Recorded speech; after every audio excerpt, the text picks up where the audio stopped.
Queridos, nós vamos abrir as nossas Bíblias em 1 João, no capítulo 2. 1 João, capítulo 2.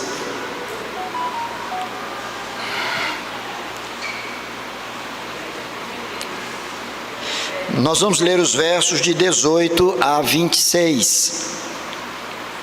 1 João, capítulo 2, nos versos de 18 a 26. É o trecho na carta de João que fala sobre os anticristos. Os anticristos. Diz-nos assim a palavra do Senhor: filhinhos, já é a última hora. E como ouvistes que vem o anticristo também, agora, muitos anticristos têm surgido, pelo que conhecemos que é a última hora. Eles saíram do nosso meio, entretanto, não eram dos nossos, porque se tivessem sido dos nossos, teriam permanecido conosco. Todavia, eles se foram, para que ficasse manifesto que nenhum deles é dos nossos. E vós possuís unção que vem do Santo, e todos tendes conhecimento. Não vos escrevi porque não saibais a verdade, antes porque a sabeis, e porque mentira alguma jamais procede da verdade. Quem é o mentiroso, senão aquele que nega que Jesus é o Cristo? Este é o anticristo, o que nega o Pai e o Filho.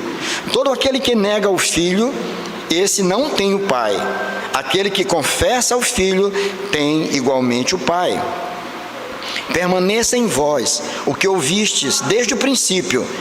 Se em vós permanecer o que desde o princípio ouvistes, também permanecereis vós no Filho e no Pai. E esta é a promessa que Ele mesmo nos fez, a vida eterna. Isto que vos acabo de escrever é acerca dos que vos procuram enganar. Vamos orar?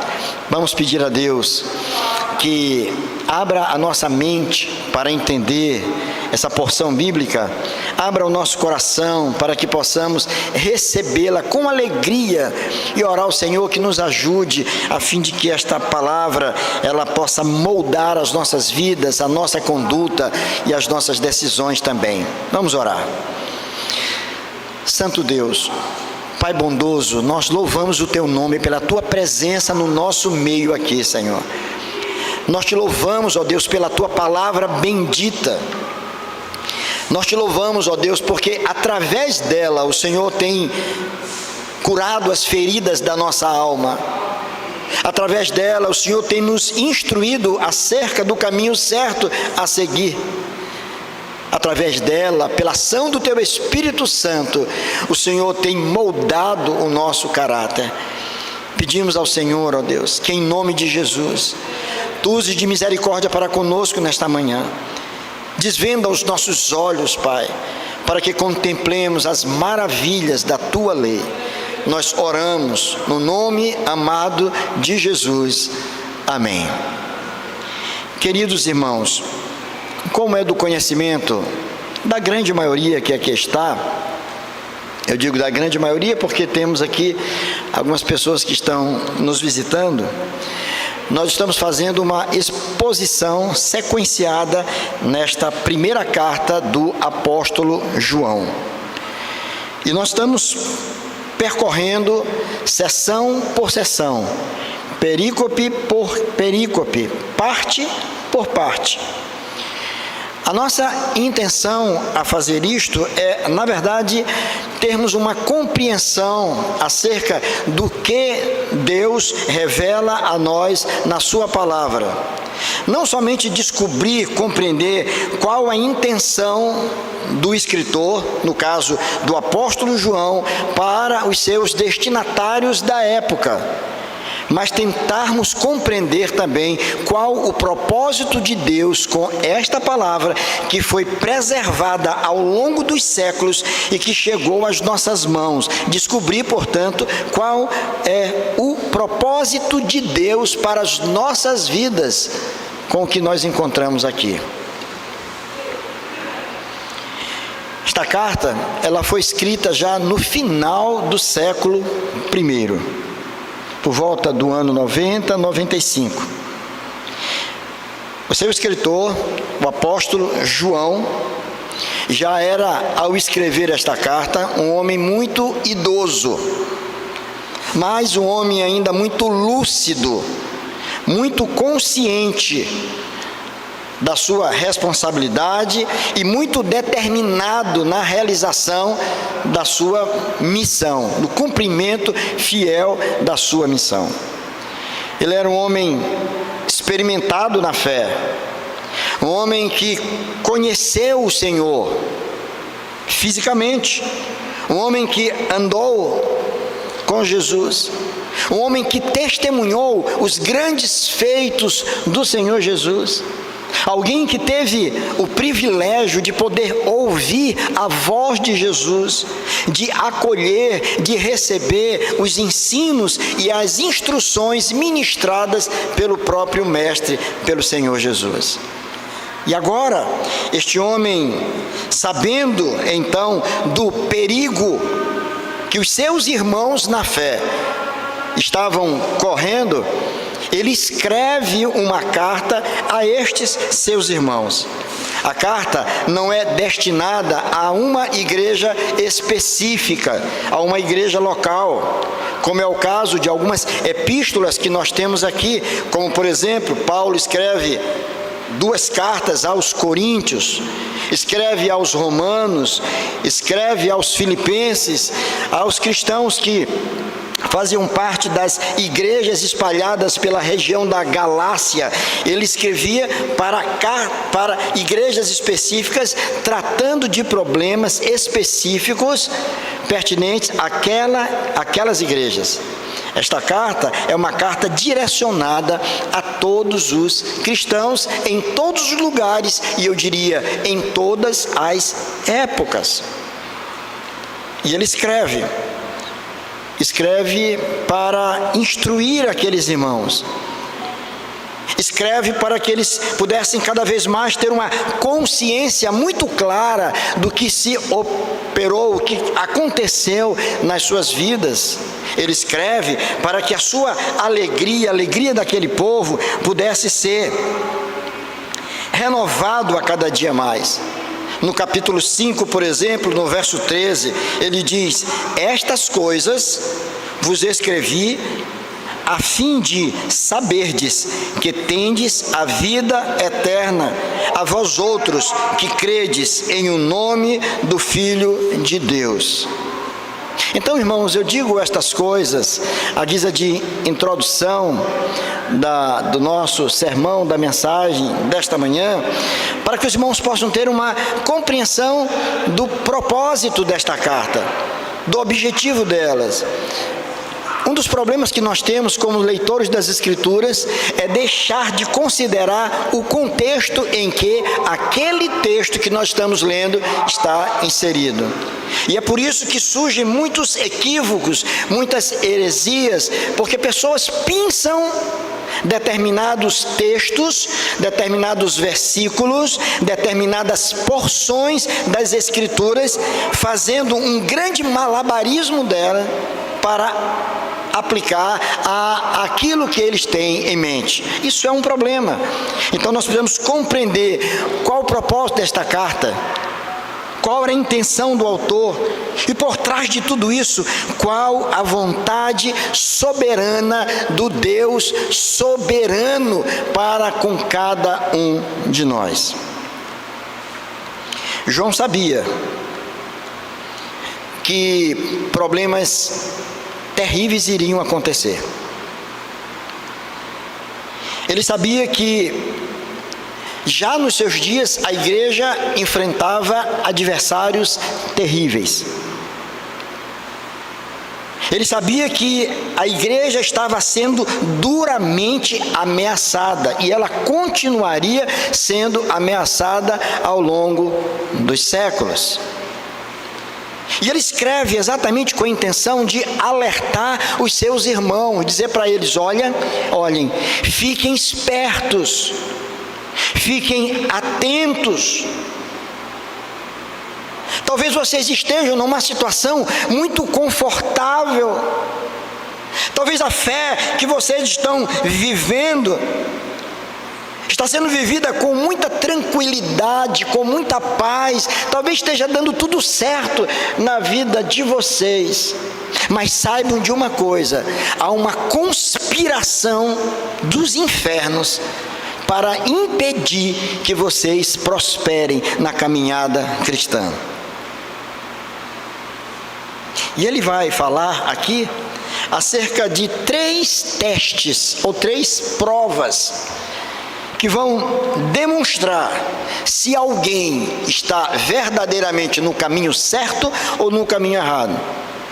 São 3 testes que falam acerca da autenticidade da fé de qualquer pessoa. Os 3 testes são o teste moral, o segundo, o teste social, e o terceiro, o teste doutrinário. O teste moral diz respeito à obediência aos mandamentos, isto é, um verdadeiro cristão, um homem habitado pelo Espírito Santo, é alguém que obedece aos mandamentos do Senhor, não com o objetivo de conquistar a salvação, mas com o objetivo de honrar aquele que lhe deu a salvação. O segundo teste é o teste social, e ele aponta para relacionamentos. Ele vai dizer o seguinte, que verdadeiros cristãos, homens e mulheres de Deus, são pessoas que amam aos seus irmãos, apesar deles, apesar das suas falhas, apesar das suas inconveniências, mas amam estes irmãos. E ele chega a dizer: como é que nós podemos dizer que amamos a Deus, a quem não vemos, e deixamos de amar aquele que está do nosso lado, a quem vemos? É uma incoerência total e completa. Então ele vai mostrar que um dos testes que falam acerca da autenticidade da fé de alguém, não somente a obediência aos mandamentos, mas é o amor mútuo entre os irmãos. E em terceiro lugar, ele fala do teste doutrinário. É sobre este que nós queremos falar nesta manhã. E o teste doutrinário, ele aponta para uma realidade indispensável. Nós temos que ter a plena convicção acerca de quem é o Senhor a quem nós adoramos. Precisamos saber quem é Jesus.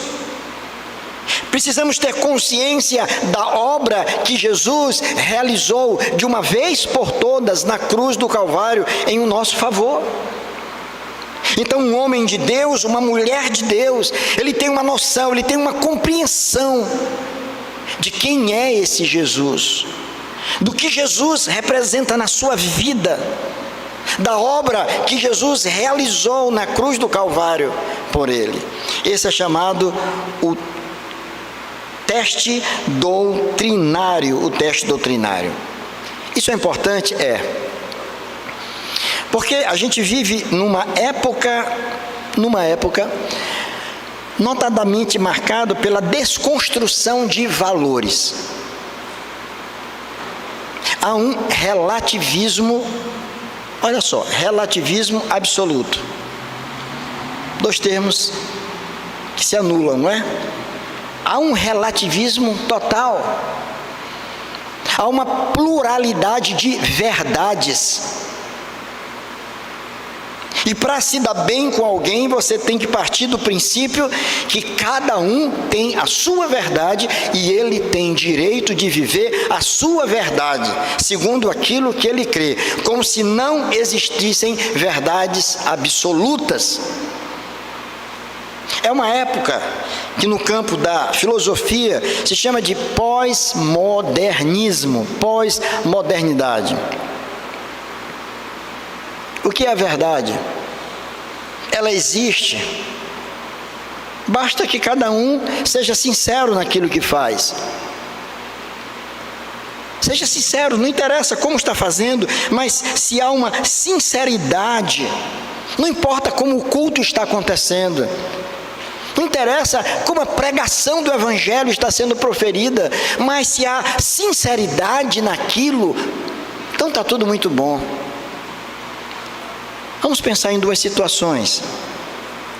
Imagine uma enfermeira no hospital, aplicando uma medicação.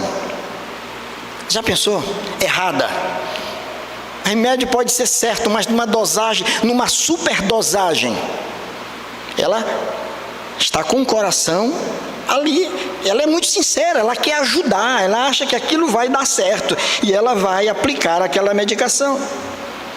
O paciente pode vir a óbito, né, doutora Vanessa? Pode vir a óbito, né? A medicação era correta, o horário estava certo, o paciente era aquele, mas a dosagem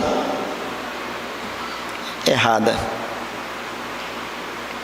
Vamos pensar numa outra situação de alguém um pai de família, na sua casa, com seus filhos em casa, lá pelas tantas da madrugada, ele ouve um barulho forte, como se alguém estivesse invadindo a sua casa. Imagine, Denis, uma situação como essa. E ele levanta, assoberbado, preocupado, diz: é ladrão. E ele vê um vulto correndo, passando na direção da cozinha. E ele pega a sua arma e dispara. Acende a luz, para sua surpresa. É a sua filha que está ali. Se levantou para beber água. Ele achava que era um bandido. Ele achava que era um assaltante. Ele achava que era alguém que queria fazer um mal para a sua família. Havia sinceridade, mas ele estava completamente equivocado. E aquele equívoco acabou com a família. A mesma coisa acontece nos púlpitos. Quando pregadores não têm cuidado de expor aquilo que está nas Escrituras. A intenção, muitas vezes, é agradar o auditório. A intenção, muitas vezes, é fazer o auditório sorrir, se sentir bem, confortável, ir para casa, dizendo: que grande homem, que grande pregador.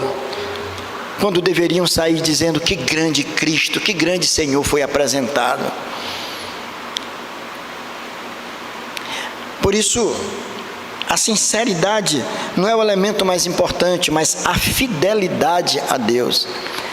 O Evangelho tem que ser pregado fielmente, como está nas Escrituras. A preocupação de um líder religioso não deve ser com a quantidade de pessoas que vai ter na sua congregação, mas em ser fiel a Deus na exposição da palavra do Senhor, para que vidas sejam alcançadas, sejam transformadas, sejam curadas, porque o crescimento é algo que procede de Deus. O que nós vemos aqui é João preocupado com o surgimento de figuras que ele chama de anticristos. Isto é, de pessoas que declaradamente se opõem a Cristo e a sua obra.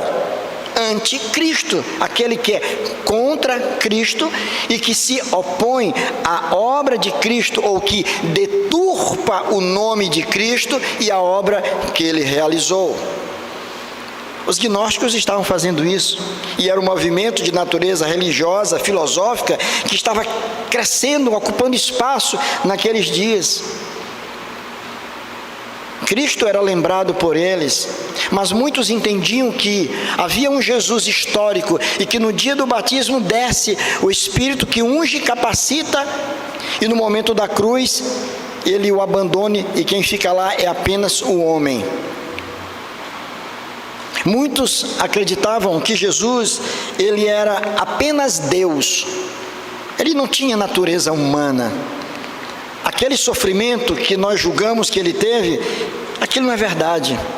Aquilo foi um teatro, porque ele era Deus, e não se pode conceber um Deus que sofre, um Deus que morre, um Deus que padece, um Deus que chora. Então ali era simplesmente um homem.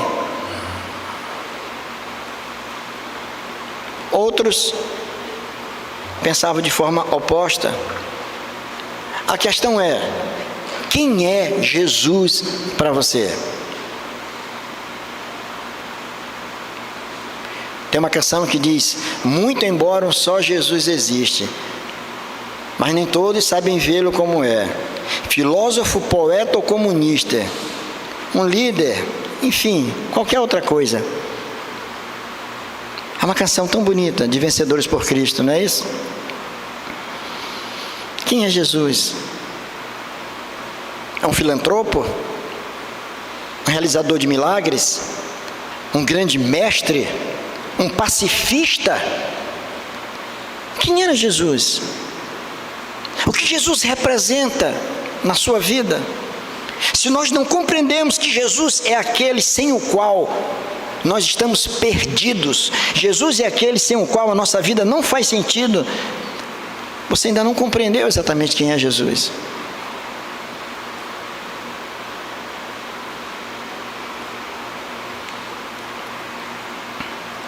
Nós devemos estar preparados para combater os anticristos. Nós devemos estar preparados para combater, rejeitar os falsos ensinos, porque todos nós estamos sujeitos a isso. Satanás já compreendeu que não adianta tentar simplesmente com armas em punho impedir que a igreja se propague, porque ela se propaga de alguma forma, escondidas em porões, em qualquer lugar. Isso já aconteceu no passado, e a tentativa de extinguir o cristianismo foi uma sanha muito grande dos imperadores e de países de regime comunistas. E a igreja continua existindo a despeito de tudo isso. Então Satanás faz o seguinte: não, talvez esse não seja o melhor caminho, mas vamos invadir as igrejas, vamos entrar nas igrejas, semelhantemente ao que fez Antônio Gramsci, quando disse: não vamos tomar os quartéis, não vamos impor o nosso regime tomando os quartéis com armas em punho. Já tentou-se isso, não dá certo, perdemos muita gente. Vamos tomar as escolas, vamos invadir as escolas, vamos entrar nas escolas. Olha o cenário que nós temos.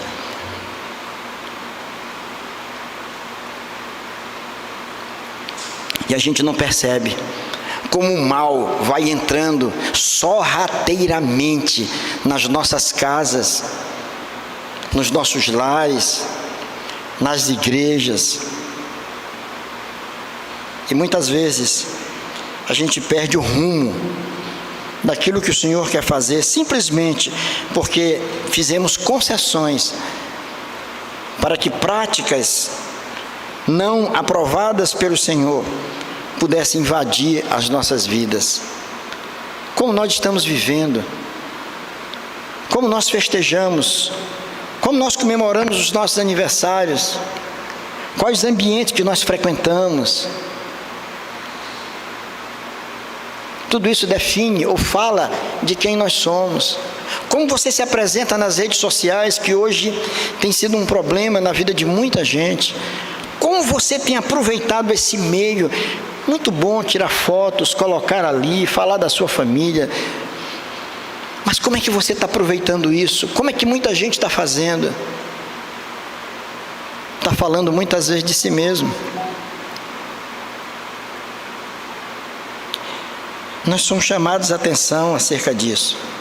E vejam, meus irmãos, que João começa esta sessão da mesma forma que ele começou as sessões anteriores, com uma palavra fraterna, de forma carinhosa. Ele diz: filhinhos, filhinhos.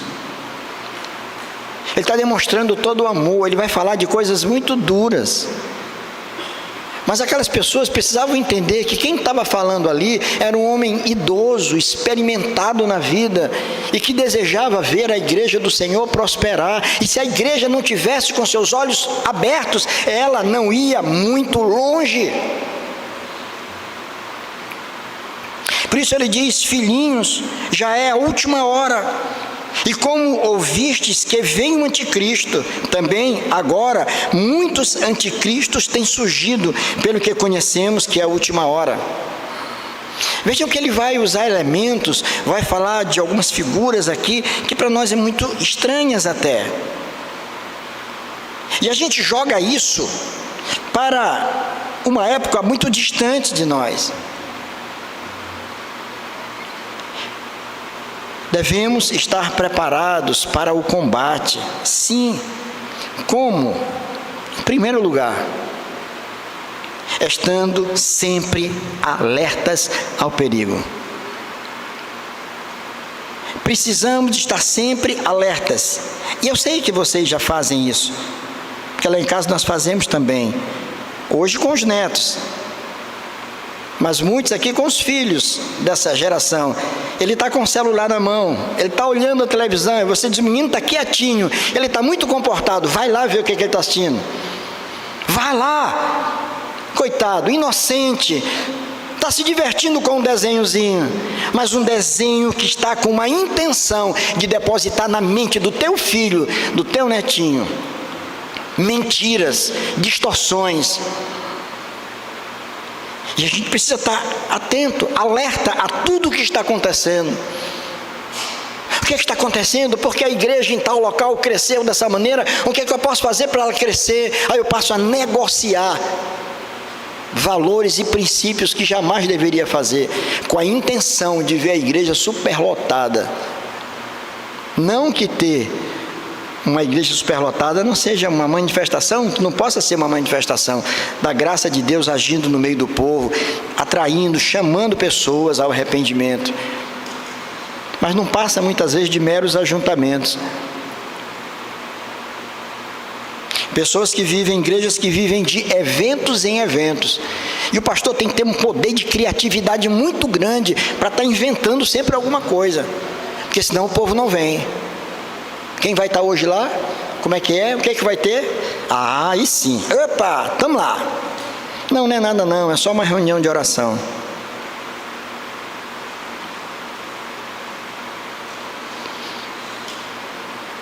Os irmãos entendem como nós facilmente podemos perder a alegria, o regozijo, a satisfação de servir ao Senhor com fidelidade, com amor. Precisamos estar alertas. É o que diz aí o verso 18 e 19. Observem direitinho os versos 18 e 19. Olha o alerta de João. O que ele está falando? Ele está falando que já é a última hora.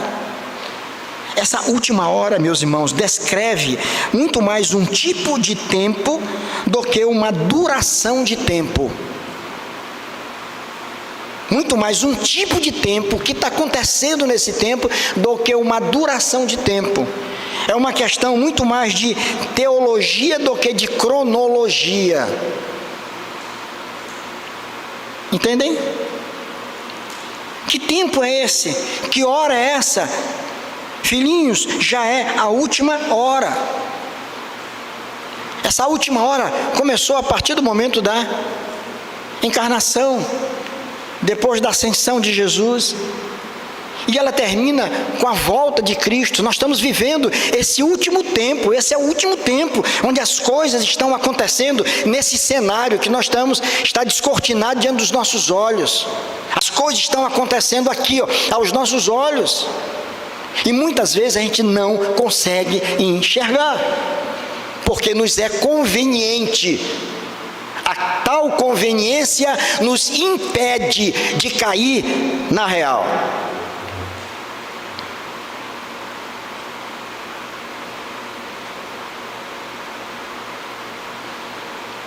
Está falando que chegou a última hora.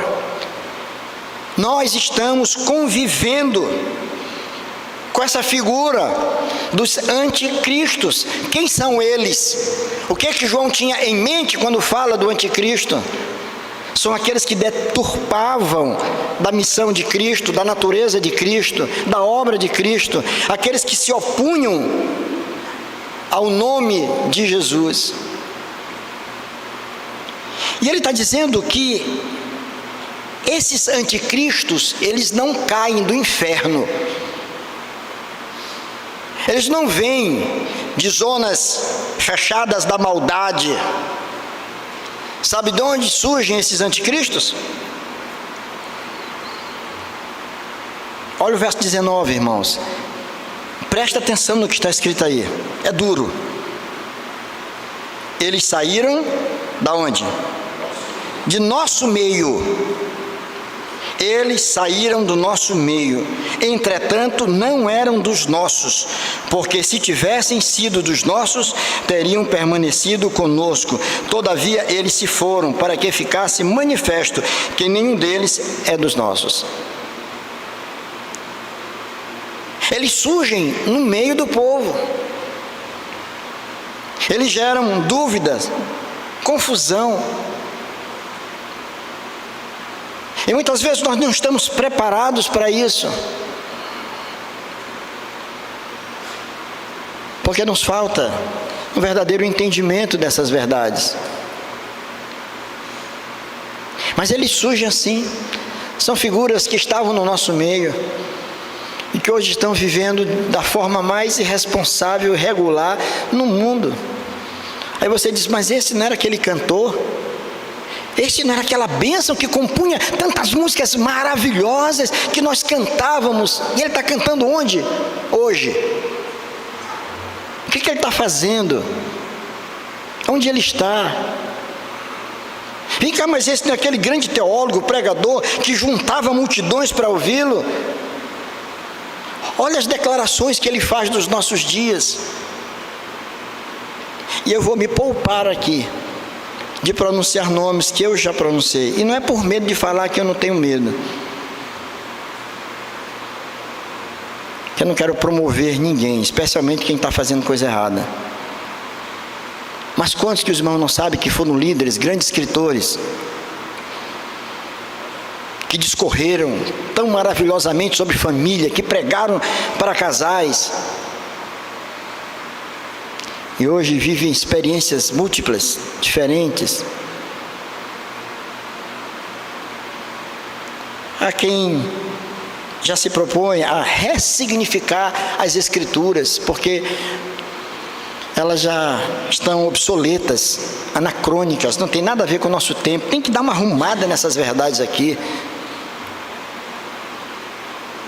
E são líderes que continuam ocupando púlpitos, atraindo pessoas. Igrejas inclusivas, que tem como slogan: aqui é proibido proibir. Vale tudo, porque o importante é o amor. O importante é o amor. Que nos amemos, não interessa.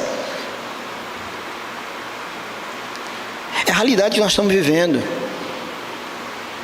que é numa geração mais antiga como a minha, né, meu xará? Se surpreende com muita coisa, né? A gente se surpreende. A maldade sempre existiu, mas ela está sendo oficializada. O certo é errado, e o errado é que é o certo. Nós vivemos isso. Então nós vamos estar atentos para esse movimento teológico, religioso no nosso meio, com a proliferação de uma quantidade incontrolável de grupos religiosos. Todo dia surge um novo grupo e não se sabe exatamente quem são as pessoas que estão à frente, se tem algum preparo. Às vezes a intenção é muito boa, mas é uma tentativa de desacreditar a igreja. Aí você vai falar para o seu colega na faculdade, no trabalho, sobre a igreja, ele zomba de você.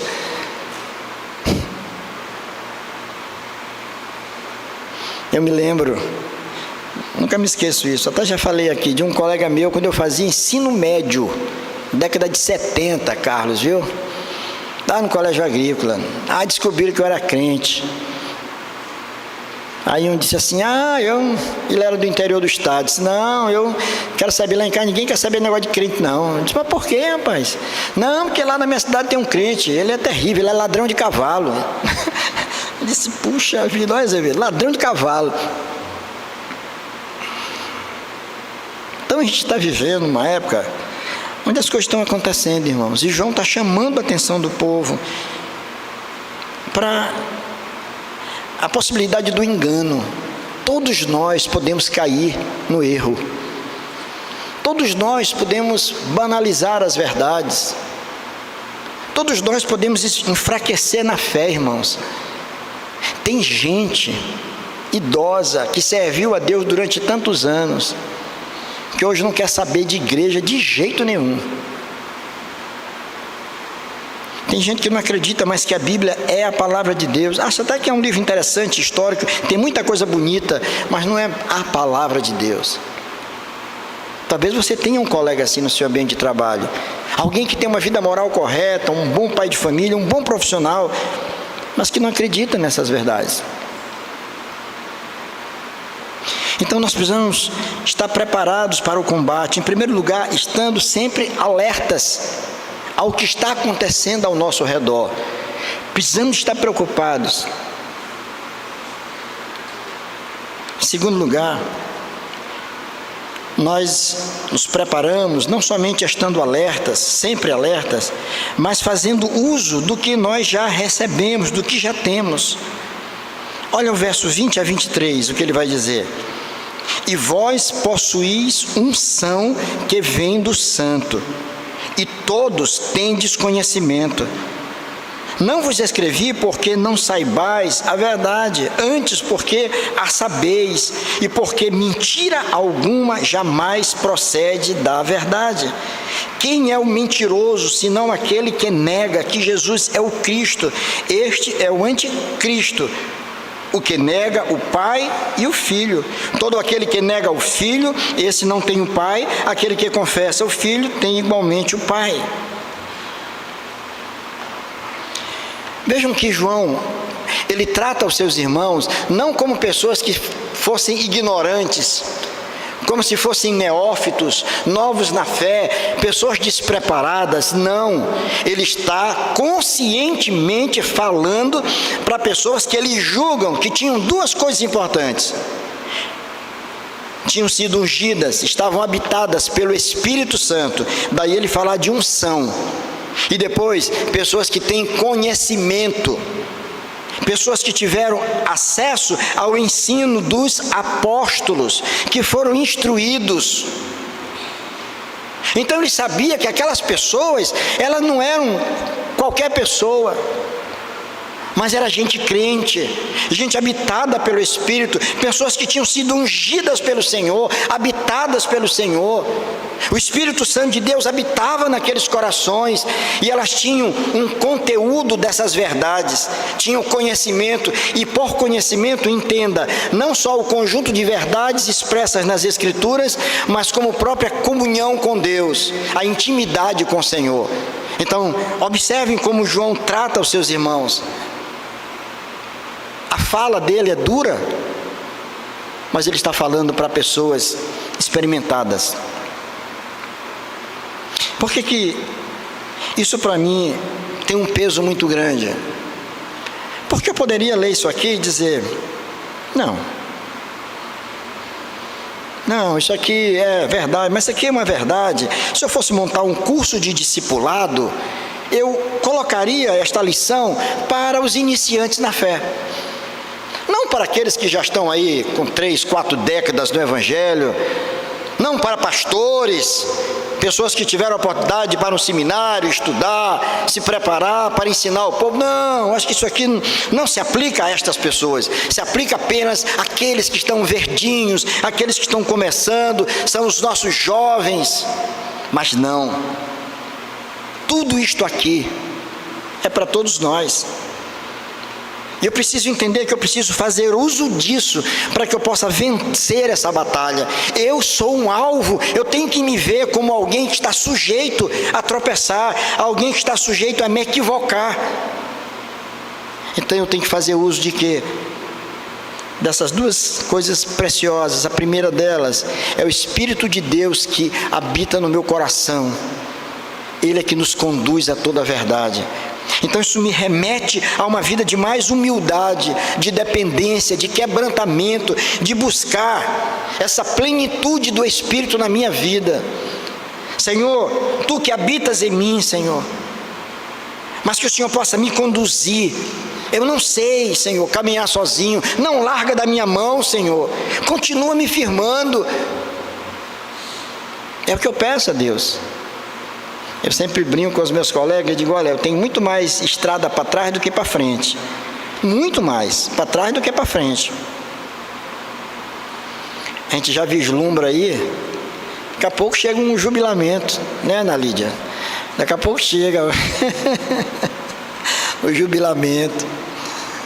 Mas eu peço a Deus, Senhor, me ajude, me dê graça, Senhor, me dê graça, para que o Senhor, eu continue segurando na Tua mão até o último momento, do último sermão que eu estiver pregando na igreja, do último ato como ministro do Evangelho, mas que o Senhor me dê graça, não me deixe só porque eu posso tropeçar em alguma heresia, acreditar em um suposto apóstolo que surge por aí, alguém que traga uma revelação nova, que é uma das grandes e descaradas mentiras. Toda a revelação de Deus está nas Escrituras. Alguém que chega e diz, não, que eu tive uma experiência com o Senhor fantástica. Analise essas pessoas. Muitas coisas estão certas, muitas estão erradas. De uma mesma fonte não procede o que é doce que é amargoso. Já cai por terra isso aí. Tudo que nós precisamos está aqui, irmãos, ó, na palavra. E nós vamos pedir a Deus, esse Deus que inspirou esses autores, que Ele possa iluminar a nossa mente, para que eu possa compreender o que está aqui, e essas verdades sendo aplicadas na minha vida, para que eu me mantenha no caminho certo, para que eu siga o meu Senhor. Então, como é que eu posso vencer essa batalha? Caminhando humildemente com aquele que habita no meu coração. Fomos ungidos, habitados pelo Espírito. O Espírito de Deus habita no teu coração, meu irmão. Você nunca está sozinho. Em segundo lugar, porque você tem conhecimento, você conhece o Senhor, você conhece a palavra, você já meditou, você tem conteúdo. Use a palavra. Foi o que Jesus Cristo fez para vencer Satanás. Depois de 40 dias no deserto, Satanás teve a audácia de tentar o Senhor, e o Senhor o venceu usando as Escrituras. Está escrito. Então, que a palavra seja para nós, não só o alimento para as nossas almas, mas a arma que nós vamos empunhar para eliminar qualquer tipo de pensamento que se levante contra as verdades eternas. Você pode dizer, olha, como está escrito nas Escrituras, eu não assumo tal modelo de vida. Por quê? Porque nas Escrituras dizem isso, assim, assado, e eu quero ser fiel ao meu Deus. Não tenha medo. Não tenha medo de ser fiel ao Senhor. Não tenha medo de ser considerado bobo, cafona, careta, quadrado, qualquer coisa desse tipo, especialmente você que é jovem. Viva honestamente com Deus. Ah, mas minha turma vai se reunir, vão comemorar lá, vai ser o máximo. O que eles estão fazendo? O que vai acontecer lá? Não se torne conivente com a prática daquilo que desagrada a Deus. Você vai ser muito mais respeitado lá fora quando isso acontecer. Eu tive um colega no seminário, que ele era da Marinha Mercante, foi muito novo para lá, depois foi para o seminário. Ele disse, olha, ele dizia assim, para nós, conversando, vocês não imaginam a dificuldade, nós jovens, naquelas viagens, no alto mar, lá dentro, só homem, as imoralidades, as coisas se conversavam, quando o navio atracava em um porto, quando eles saíam para procurar garotas, e como que era a vida. Ele disse, olha, eu estava lá, não era fácil, porque eu sou um homem também, eu sofria, mas eu pude me manter firme, e eles debochavam de mim, brincavam. Aí ele dizia assim: mas sabe de uma coisa? Na hora que eles estavam com problema, a pessoa que eles procuravam do grupo era eu. Cansei de atender colega meu que chorava, pedindo que eu orasse por ele, queria conversar comigo, abrir o coração, a mim que eles procuravam. Sabe como isso é importante? Não tenha medo de viver integralmente a sua fé. Você é alguém habitado pelo Espírito, você tem conhecimento da palavra. Use isso como ferramentas para vencer toda investida do anticristo, daqueles que tentam tirar de você aquilo que você já tem. Em terceiro lugar, nós podemos nos tornar cada vez mais preparados para o combate, não só estando sempre alertas a tudo que está acontecendo ao nosso redor, não somente fazendo uso daquilo que nós já temos, a unção do Espírito e o conhecimento do Senhor, mas, como diz o verso 24 a 26, olha lá, ele diz assim: permaneça em vós o que ouvistes desde o princípio. Se em vós permanecer o que desde o princípio ouvistes, também permanecereis vós no Filho e no Pai. Olha só, como é que eu posso estar preparado para o combate? Permanecendo nas verdades já recebidas, permanecendo nessas verdades. E aí nós temos textos bíblicos que nos ajudam a compreender isso mais facilmente. Atos 2:42, por exemplo, que fala de como viviam os cristãos no primeiro século. E no verso 42 diz: perseveravam em quê? Na doutrina de quem? Dos apóstolos. Perseveravam na doutrina dos apóstolos. Não é da doutrina de alguma figura da história do cristianismo. Não.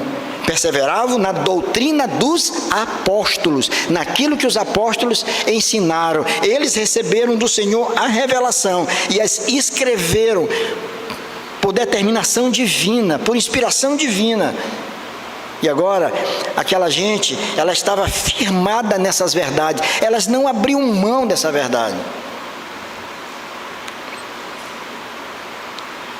Lá, o apóstolo Paulo, escrevendo na sua primeira carta aos Coríntios, no capítulo 15, verso 28, verso 58, ele diz: sede firmes e inabaláveis na obra do Senhor, sabendo que no Senhor o vosso trabalho não é vão. Mais uma vez falando de firmeza, sejam firmes, isto é, permaneçam firmes.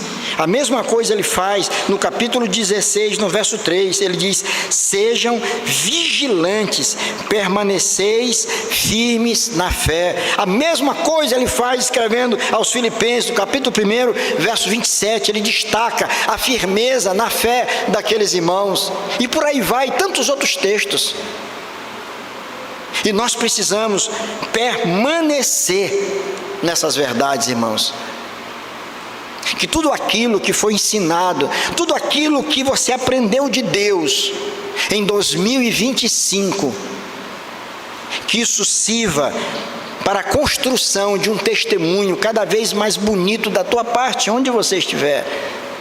Que você se apegue às verdades da palavra de Deus, que você permaneça firme nessas verdades, onde quer que você esteja, em que ambiente for. Não negocie a sua fé por nada. Não negue a sua identidade em Cristo Jesus. Se mantenha firme, permaneça. É o verbo usado, permanecer é o verbo usado aqui por João. Somente assim nós podemos chegar firmes naquele dia, quando o Senhor nos chamar para si. Você vai poder dizer, como o apóstolo Paulo disse: combati o bom combate, completei a carreira e guardei a fé, me mantive firme. E você vai dizer: não foi fácil não. Teve horas que eu pensei em desistir, tem horas que eu não sabia mais se aquilo que eu tinha ouvido era verdade. Houve momentos em que eu vivi tão bem, a palavra de Deus era algo maravilhoso, como eu tinha prazer de ouvir sermões na igreja, como eu gostava de estar numa escola dominical, ouvir uma aula, que coisa maravilhosa. Hoje eu já não tenho mais essa alegria. Por que não tenho? Porque eu não sei mais se tudo isso é assim mesmo. Muito cuidado. O Os tempos não são fáceis. Estamos vivendo em tempos difíceis. A igreja do Senhor está sob ameaça. A tua família está sob ameaça. Os teus filhos, os teus netos estão na mira daqueles que procuram destruí-los. Isso é uma mensagem fatalista? Não. Pelo contrário, não obstante tudo isso seja verdade, mas aqueles que estão em Cristo, diz a Bíblia, são mais do que vencedores. Somos mais do que vencedores. Não sejamos ingênuos, não sejamos tolos, muito pelo contrário, estejamos sempre atentos, muito alertas a tudo que acontece ao nosso redor.